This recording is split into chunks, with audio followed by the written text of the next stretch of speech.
Kareem Abdul-Jabbar, obviously one of the great players of all time, four-time award-winning columnist and writes regularly for publications including The Hollywood Reporter, The Guardian, and LA Times. His new technology service offers direct custom video messaging. Also check out iconomy.com, which helps pro athletes create brand equity and expand their legacy beyond sports to support themselves after retirement. Kareem joins us this morning. Good morning, Kareem. How are you? I'm doing well, Dan. Everything's okay. I don't know if you saw this. I hate to bring it up to you now. Wes Unseld passed away. I know that. Oh, jeez. Yeah. No, I didn't. I'm Yeah. sorry to hear that. Wow. And I was trying to tell people how unique Wes Unseld was. You know, he missed out on the TV era, but it felt like he was 6'7", about 250 or 260. Yeah, you had to go around him. I mean, sometimes you get lucky, you could reach over him and get a rebound. But Wes was great at he could keep you away from a certain area, and the rebound could bounce off the floor and he'd pick it up. Because you couldn't get to that position on the court. He learned how to use his bulk and size to give himself a rebounding space, and he was very effective at it. Yeah, he was one of those guys who defied logic. He was like Paul Silas. They weren't great leapers, but it felt like they were getting every rebound, and he played on that great Bullets team with Elvin Hayes and Phil Chenier that won a title. Yeah. I love the op-ed in the LA Times. Obviously very powerful, but I've come to expect that from you. Take us back to late 60s. Like, are we any better, any different now, improved in handling, these situations? Well, I think we've been through the ups and downs of it. We've seen the progress and then the backsliding that has occurred since the heyday of the civil rights movement. I remember when between my junior and senior year in high school, a young man, James Powell, got killed on the streets of New York by a police officer, and Harlem broke out in about 2 or 3 days of riots. So that was 56 years ago. So none of this is new. It's happened too many times before, and we have to do something to get to a point where this is not where it doesn't happen like it does. It just seems to play into a really bad situation every time. So we've got to learn how to deal with that. But I wonder about everybody's role in this, because it feels like if something happens, we tend to put this on the black community to say, hey, this is on you, when it's really on the white community to understand this. Or how do we advance this if you were going to speak to an audience? I would have to say that when it's easy to dismiss somebody's humanity and the fact that they are a person with rights and expectations that we should mutually respect, when that goes out the window, all of these abuses they just become commonplace. And the whole idea that a segment of society is considered not worthy or not equal is going to lead to what we have seen happen. And you start to wonder about, we've had these great leaders like Dr. King, or if Muhammad Ali was still alive. Like, I wonder about just these individuals and what they meant to history. How do you think Dr. King would view what happened in Minneapolis? Well, he would see it in conjunction with all of the other lynchings and murders of black people that have happened prior to that. It's not an uncommon story.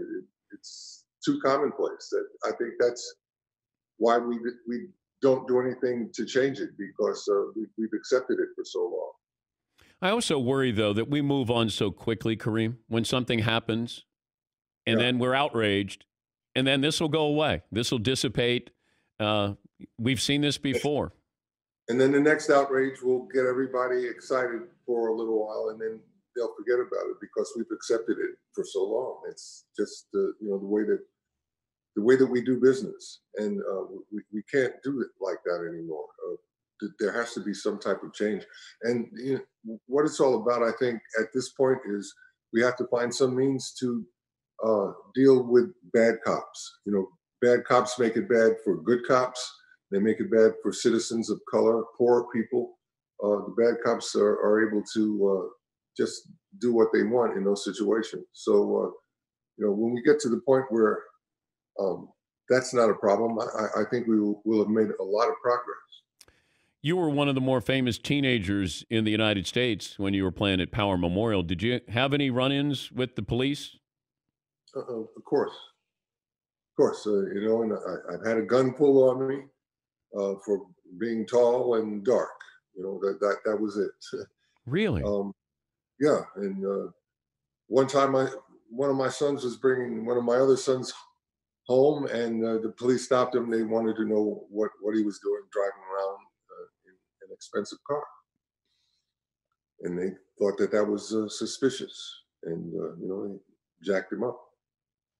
It happens. It's part of our culture, and it's part of how we see things, and we've got to change that. I thought the mayor of Atlanta had powerful words when she just said, this is like, I can't send my son out to do a piece. I can't send you out. I can't protect you. And I don't know how helpless that may feel for you, that, you worry about your kids. And you worry about your kids, and you want to protect them, and you want them to have an idea of how to conduct themselves so they won't be in any danger. And for Black kids, that's a very iffy situation. We're talking to Kareem Abdul-Jabbar. Muhammad Ali died 4 years ago yesterday. Remember the first time you met him? Yes, I do. Yeah.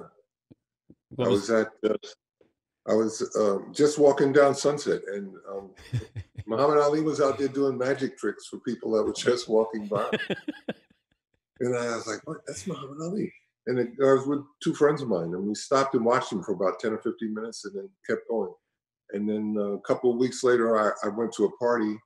It was during my freshman year at UCLA. I went to a party, and he was there, and I got to meet him. And, we just clicked. He was a great guy. Wait, I don't know what's stranger, you walking on Sunset or Ali doing magic tricks on Sunset, Kareem. Well, that's how it was it was 1966, spring of 1966. I remember. Yeah. What don't I know about him? That he was a really funny guy. He was a practical joker. He liked to pull jokes on people and mystify them with some of his magic abilities. He tried magic tricks for a long time because he just liked to make people go, "Wow, what was that?" But then he could get into the ring and be so violent. Like he was such a playful man. But yeah. Then you turn it on and turn it off. We saw that with the Jordan documentary. Mike doesn't turn it on and off. It's always on. It's always on, yeah. But Muhammad Ali would he was like your cousin.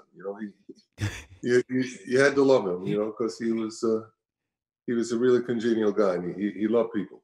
I wonder about his impact, because I've maintained I think Jackie Robinson is probably the greatest athlete of all time, because baseball, basketball, football, track and field. Yeah. He became a Hall of Famer when people didn't want him to succeed, what he went through to do that. And then there's Ali's place in history. I don't know if you can categorize that, but the impact of Ali, and I said this when he died, Kareem, 4 years ago, he's leaving a legacy of athletes who are willing to step up now, I think, because they saw who he was when they saw all these testimonials, these tributes to Ali when he died. That you had LeBron and Chris Paul and Dwayne Wade and guys who are willing to put themselves out there. That's a powerful legacy that Ali left. Yeah, Black athletes really, for Black kids, Black athletes are the principal role models, and Black kids get a lot of positive direction from Black athletes. I know I did. When Jackie was playing for the Dodgers, I was a serious Dodger fan. And he just that kind of charisma really has an effect. And he never let it boil over, though. How do you think Jackie Robinson compartmentalized this with everything that he was going? I mean, I'm sure internally, but he sort of maintained his dignity. Yeah, and it was so hard to do at that time because people wanted to test him.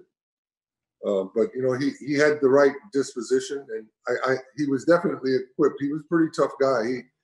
A lot of those guys in the majors, he would offer to meet them under the stands, and you know, if they wanted to sell it that way, you know, we'll stick to baseball. You know? When's the last time you shot a sky hook? Geez, I can't remember. Well, while I was coaching, you know, and working with Andrew Bynum, I had to demonstrate stuff, so I got back in some kind of shape at that point. But that's long ago and far away now. Do you care about any of these lists, Kareem, where ESPN had the greatest college basketball player of all time poll, and I railed because you're the greatest college basketball player of all time. I was mad. I was probably madder than you would ever be, I'm guessing, but Jordan was the greatest college basketball player of all time. Just help me here. If you don't care about it, then I won't care about it. You know, it's not important to me because the people that would vote for Michael Jordan that don't have the perspective. They didn't see me play. I wish they had seen Oscar play. They really changed their mind about that. Michael wasn't anywhere near the college player that Oscar was. So you know, it all depends on your perspective, and when you understand that, you can see where someone would say that because you know Michael's style was so charismatic. You know, people think that does it. You know, but style and effect are two different things. But we look at Michael and we go, well, he won 6 titles, he didn't lose. Bill Russell won 11. He didn't lose. Like I don't. How do you decide? You can't. And people who didn't see Bill Russell play have no idea. You know what he did. He stifled the whole league for 11 world championships. Michael Jordan had 6. You know, it's there's no comparison, but people don't understand what's being compared. So that's why they get it wrong. So. You just missed out on Russell? Did my first year in the league was his first year in retirement. But I saw you against Wilt, and that was supposed to be this big showdown. Oh, let's see how, you know, Lou Alcindor is going to do against the great Wilt Chamberlain. What do you remember about that first meeting? First meeting, I didn't do too good, and everyone after that, I did very well. By my third year in the league, I was wearing Wilt out, and he retired. Yeah, and that's another thing that Wilt, he's a statistical anomaly. Yeah. You know, he's not included in the greatest player of all time, it feels like, because we go, well, that's Wilt, and, you know, the NBA was different back then. Yeah, it was different, but still what Wilt did, nobody's going to do. Who's going to score 100 points average? What did he average? 50.4 points. Yeah, it's ridiculous what Wilt did. And nobody that saw him gets to vote now. They've all passed on. Wilt has passed on. So, I think you're going to have to stop it in errors, and then maybe people will get it. Well, be a little bit more correct in how they assess these things. Yeah, and I tried. I don't want to be that guy who says, get off my lawn, but it feels like I'm speaking up for guys who people missed out on because I got to see everybody but Bill Russell play.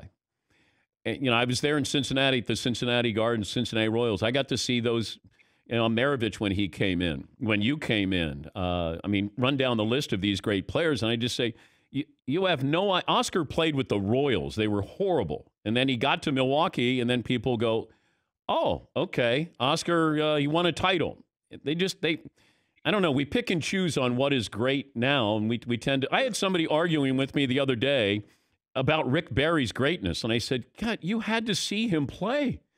Like Rick Barry with that Golden State Warrior team, that was not a good team, but it was a team, and Rick Barry was awesome back then." Yeah, he was. But I had somebody say, well, Draymond Green is better than Rick Barry. And I go, Exactly. I said that I reacted the same way, Kareem. Yeah, Yeah. people they have no idea of what guys did. So you're just talking to people who can't relate to what happened before them.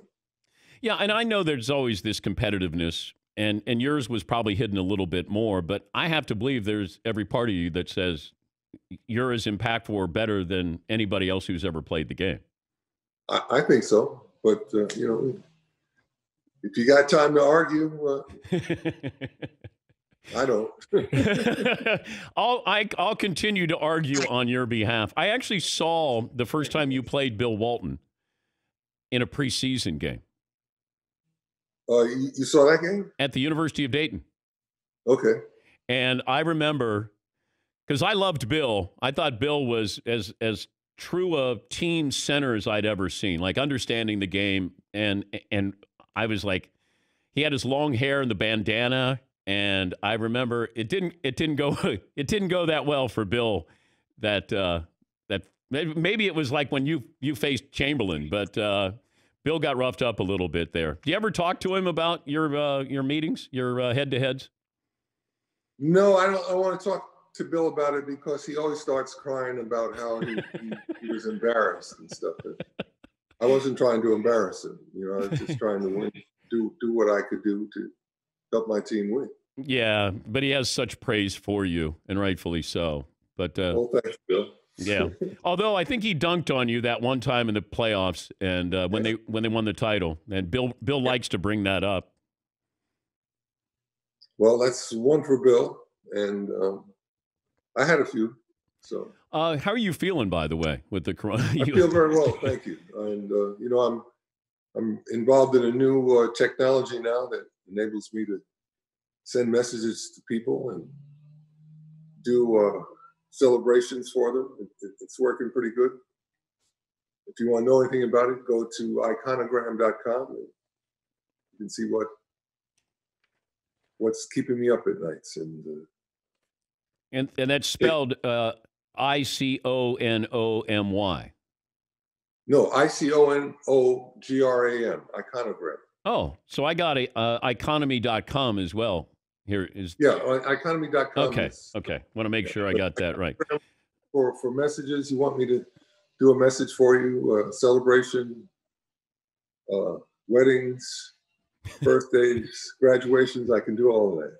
Are there there's no hardware in the background there? If I walk into the house, do I know what you do for a living or did for a living? No. No hardware. Nope. No jerseys. Well, my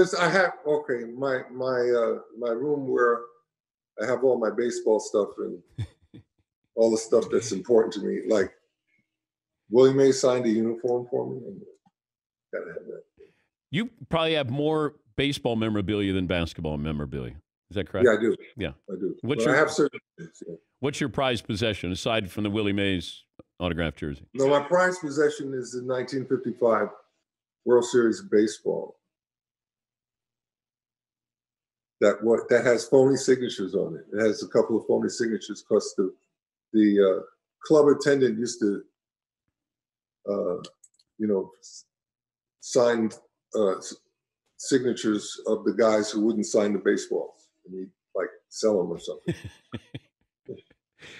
It's great to see you, and we appreciate your time as always, and keep writing. We appreciate it, Kareem.